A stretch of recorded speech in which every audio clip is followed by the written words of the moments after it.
Madame Ledin, bonjour. Alors, quel était votre sujet de thèse? Analyse à grande échelle des phénomènes tectoniques planétaires. Et j'ai travaillé sur la vergence indo-birmane et l'ouverture de la mer de Chine. J'ai travaillé sur la subduction de tout ce qui tourne, qui va de Sumatra à la Birmanie. J'ai travaillé sur l'ouverture du GouBet al-Kalab, qui est l'ouverture de la mer Rouge. Et j'ai travaillé sur la dorsale sud-atlantique, océan sud-atlantique, et également sur l'extension sur la planète Mars. Et parmi les grands plaisirs que j'ai sur un plan scientifique et personnel, c'est quand la sonde voyageur est revenue de la planète Mars, a envoyé ses données, et bien les petits calculs que j'avais faits fin des années 70, début des années 80, en disant à tel endroit, il y a une couche de 4 km d'épaisseur, d'un mélange de ceci et cela, et bien 30 ans après, j'avais à peine 200 mètres d'erreur. Tout ça en travaillant avec des photos Landsat en noir et blanc, des petits modèles mécaniques dans la tête, et c'était une vraie fierté. Et puis quand il y a eu malheureusement le tsunami en Birmanie, eh bien, les grandes données géophysiques et géologiques étaient dans une de mes grandes publications publiées à GJR en 1979, et qui est la publication dans laquelle il y a toutes les données, toutes les cartes. Et j'avais un excellent directeur de thèse qui m'aimait bien et qui m'avait mis sur des bons sujets. Je crois que j'ai pas trop mal travaillé. Est-ce que vous avez développé certaines compétences spécifiques? Non, je fais autre chose. J'ai fait autre chose parce que la recherche est une formation intellectuelle et morale. C'est une espèce d'apprentissage d'abord de la solitude face à des questions qu'on se pose à soi-même. Et c'est la recherche un petit peu chaotique d'idées et de concepts en utilisant un background qu'on a dans la tête. Puis c'est aussi du dialogue avec les collègues, donc c'est une solitude encadrée et entourée. Et donc aller voir, savoir, rencontrer les autres thésards, rencontrer les autres directeurs de recherche, dialoguer, discuter. Une machine à café, c'est fondamental dans un labo, et trouver progressivement son chemin comme ça. Et vous savez, il y a quelque chose d'assez simple, je crois, c'est que moi je suis ingénieur de formation, au départ. Et pour un ingénieur, tout est dans les livres. Et pour un scientifique, tout est à réécrire. Et la vie, elle est entre les deux.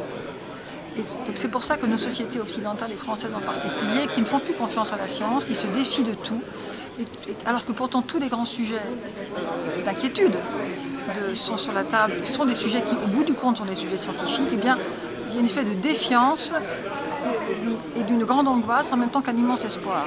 Sauf qu'on s'attache plutôt à la défiance et à l'angoisse qu'à l'espoir, et ce qui fait que ça décourage les jeunes d'aller vers le monde scientifique et la technologie, et ce d'autant plus que c'est pas très bien payé, pour dire les choses un peu simplement et un peu crûment. Donc moi j'ai fait mon chemin dans d'autres univers. J'ai créé avec des amis dans les années 80 ce qu'on appellerait une ONG aujourd'hui, une association dans le domaine des aménagements régionaux et de l'environnement. Et puis j'ai compris au bout de 7-8 ans qu'il faudrait 10 ans ou 20 ans avant que ça devienne une politique publique. Ça s'est avéré, puisque les problèmes d'érosion du littoral, de montée du niveau de la mer sont avérés maintenant et qu'on commence à recharger les plages. Et moi j'avais fait ça avec quelques amis il y a 20 ans, en utilisant des techniques douces de protection et en disant que sur un milieu plastique, il faut mettre des choses qui soient plastiques et non pas mettre du dur dans un système plastique. Et ça, c'est quand même un peu de la géologie, de la géoscience et de la science, quoi. Voilà. Alors, beaucoup d'innovation. Alors, qu'est-ce que vous... Non, c'est pas de l'innovation. En tout cas, quand on innove, on ne se rend pas compte. Et c'est ça, la captation de l'économie. Le fait de fabriquer de l'économie avec de l'innovation, il faut que ce soit un mot-clé, mais qu'avec une espèce de grande liberté. Et qu'il y ait des gens autour qui soient capables de repérer ces innovations-là et de dire « Ah, je vais investir là-dessus ». Malheureusement, en France, on n'a plus ça. Et on n'a pas ça. On a des grands programmes régaliens où on doit tout décrire par avance de ce qu'on va trouver, ce qui est pathétique. Parce que si c'était si simple, c'est la différence entre un ingénieur et un scientifique, tout est dans les livres et il y a tous les livres à écrire. Donc on est sur et on est dans un monde où quelque part, là, entre l'angoisse et l'espoir, on est une société qui ne sait plus où placer la science et quel est le rôle de ces scientifiques. Et le rôle de ces scientifiques, c'est de fabriquer de la connaissance et de la transmettre. Et on ne sait plus accompagner nos scientifiques pour faire ces deux gestes en même temps, créer du savoir et le transmettre. Et on ne sait pas non plus, en tout cas pas suffisamment, faire en sorte que le monde économique autour de nous investisse, et investisse non seulement dans la science, mais ce qui pourrait sortir de la science en matière de création d'entreprise donne le coup de pouce, et même le coup de boutoir, un peu le punch, qui permettra à des entreprises qui naissent de croître et d'embellir. Et c'est ça l'avenir. Donc il faut revenir à des fondamentaux comme cela. L'innovation, c'est à la fois une idée, un projet, une équipe, mais c'est aussi de l'argent qui va pousser le système. Et une idée, un programme, un projet, c'est d'abord des gens, et des gens bien formés, et qui auront envie de s'attaquer à ce monde qui s'ouvre, et il ne s'ouvre plus puisqu'il est là. Et donc on a besoin de capitaux, on a besoin de gens qui font confiance à la jeunesse, et on a besoin de gens qui disent à des jeunes qui veulent partir, ben écoutez, allez-y. Puis après, si ça marche, il faut continuer à réinvestir. Et c'est là que ça ne marche pas en France.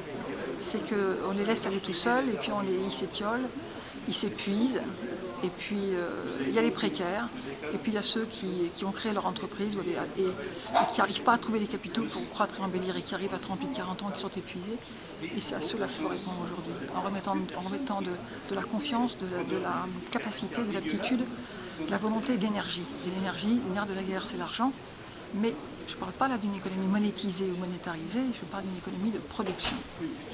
Et il faut de l'argent pour produire, mais le scénario, ce n'est pas le rendement de l'argent. Le scénario, c'est le rendement de l'innovation et le rendement de la compétence et de la qualité et de l'envie d'aller vers le monde. Il n'y a aucune raison que les Français ne puissent pas aller vers le monde quand on voit tous les gens du reste du monde qui viennent chez nous apprendre. Très bien, très bien. Et valoriser la science, donc valoriser le doctorat? Et bien sûr qu'il faut valoriser le doctorat. Il faut valoriser le doctorat dans les conventions collectives, il faut valoriser le doctorat dans les grands corps de l'État, comme l'a dit Madame la Ministre.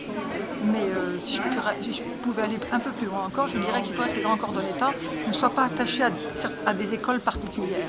Il faut que ce soit vraiment une décision de l'État, et pas d'écoles identifiées comme telles, qui en elles-mêmes seraient des écoles dites nationales, le reste étant des écoles autres.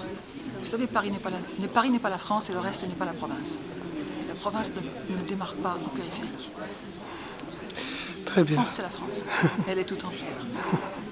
C'est dur, hein? Merci.